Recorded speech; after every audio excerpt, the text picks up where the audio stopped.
Hello friend मु आज bill को आसती तो आसवा बाट देखिली तो बिल्ली चना होता ए चना को किए लगाते तो आपे आपे उठे तो आपण मैंने जब जानते निहाती कमेंट रे कहे तो देखु चनाटी एमती देखा जाए देखिपारे तो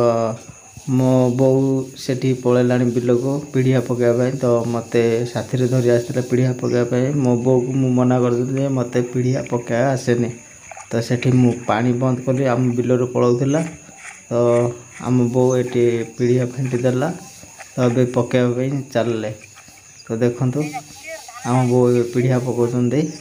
तो मुड़ा रही वीडियो कौन कर मत तो आसेनी पीढ़िया पकाइबार तो एबे आमर पीढ़िया पका सरला आम आसिलु घर को तो ये गोड़ हाथ धुआ धुई होगी आम आसिलु तो वीडियो केमी लगे तो निश्चय कहे आउ से बिल्ली चना जदि किए खाई कमेंट निश्चय कहे हूँ जय जगन्नाथ।